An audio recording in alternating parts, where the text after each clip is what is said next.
Welcome back to DXB Today, where all eyes are on the wellness in well-being and how movement truly is the new medicine. Joining us now is an exercise rehabilitation expert. Please welcome to DXB Today, founder and CEO of Into the Room. It is David Craig. How are you, David? I'm fine, thank you very much. Thank you very much for having me. Absolutely excited. Faris wanting his one-to-one consultation with you after He does, the show. yes. Look, David, it really is what it says on the tin. You are an expert in rehabilitation. Talk to me about exercise being a tool for pain management and relief. Yeah, so generally exercise is the main tool for recovery from injury, mainly because we move as human beings. So as human beings, we're designed to stand up, sit down, twist, push, pull, all of the kind of what's called like fundamental movements. From there, we then apply load and weights and other aspects to the exercise programs to allow people to get back to activities of daily living, but then also moving forward into things that they might want to do, like return to the gym, or even from there go back into a sport or an activity that they did previous to injury.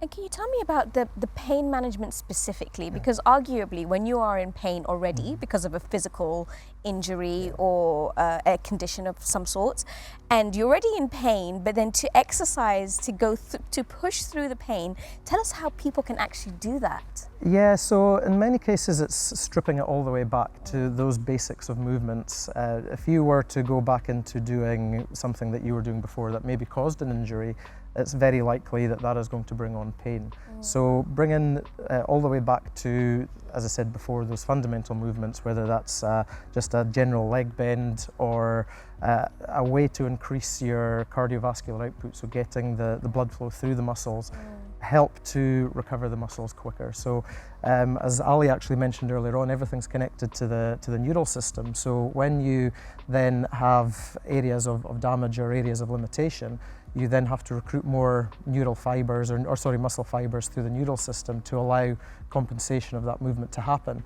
If that doesn't happen immediately, then what you can do is you do things like massage to try and get more movement done. And generally what you're trying to do is then increase that range of movement to what it was before the injury, and then start to look at adding load and stuff beyond that. So yeah, with regards to the pain management, movement does help with the reduction of pain. Wow, Yeah. interesting. I wanted to ask about the concept of fear, because obviously when you're injured and you're in pain, there's that element of fear. So how do you see someone and help them get into exercise without being scared or that they'll get re-injured again? Yeah, it's a very good question, because where's that fear coming from? Is it the fear of movement, or is it the fear of what somebody has told you, a health professional, a doctor or whoever? Because generally from what I see is, many people are just told to rest. Just don't do anything. Just sit there and 2 weeks later come back into a frame of exercise or whatever it is that you're going to do. And the problem with that is that you've missed all that time for movement. So the fear of movement is something that, again, has to be stripped all the way down. Maybe take some load off by going into the likes of a swimming pool and doing things like hydrotherapy. Not necessarily, banging out lots of lengths in a swimming pool, but just certainly walking or sidestepping or backwards movement and getting those rotational movements as well. It just helps, because it's the movement of the joints that create us to move. And generally, if we have an injury, then the fear of movement can be compensated for that. So David, it's just this knee here. No, Yes. I'm joking. No, but in all seriousness, I know you're into rehabilitation, but what about doing things to not even need rehabilitation? Because for me, I was living quite a sedentary lifestyle. Most of my work would be seated, and when I got home, I just wanted to hang out.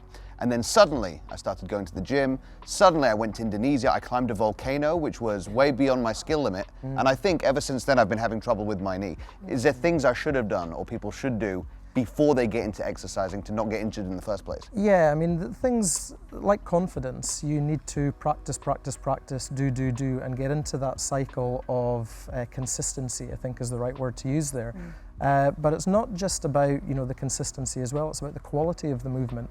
So I see all the time patients that come to me, I'll not name certain concepts, but say for example lifting lots of weights and doing it for a long time. those last repetitions are the ones they carry over into the following sets that they might go and do, and they're the ones that are done under the most stress, the most vigorous condition for your body. So by overusing your muscles, by not using your muscles in the right way, it can cause injuries further down the line. So, for example, if in your situation, did somebody look at your squats? Did somebody look at the way that you're moving, and then create a program designed about what activity that you were going to do? That forms part of rehabilitation even without an injury. And if you think about that then becoming conditioning for an event, for an activity, it creates another kind of journey of itself then. So yes, certainly the way that you move and the quality of your movement can have repercussions for further down the line. Another example of that would be for people coming back to running, and I think that's a very key one. Is there's many running clubs around the city that are done by some of the brands, some of the F&B chains as well.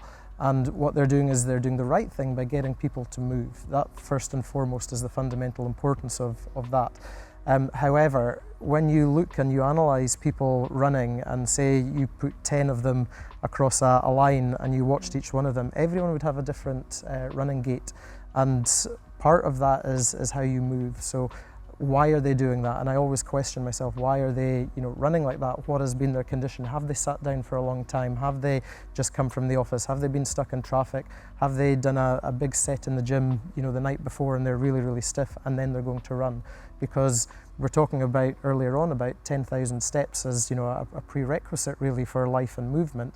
But if you're running, you're taking 10,000 running steps, you're putting more force through the ground, you're putting more muscle movement into action that can really limit you further down the line as well if your technique is wrong.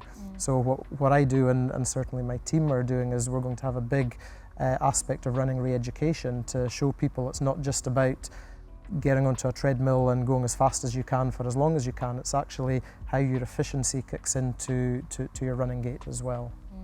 So what I'm hearing is everything in moderation. I think so. I think there's a moderate level. It depends really on the individual. It depends on what you want to do. And I think that's the important part, is understanding what drives you to do movement in the first place. Is it to be a parent to your children? Is it to go and climb a volcano? Is it to inspire other people? There's many, many journeys that people take. And I think the important part is understanding, what that is for the individual. Absolutely. Well, David, we can't thank you enough for joining us on the show and giving us such valuable advice that we can take back to our own lives. No problem.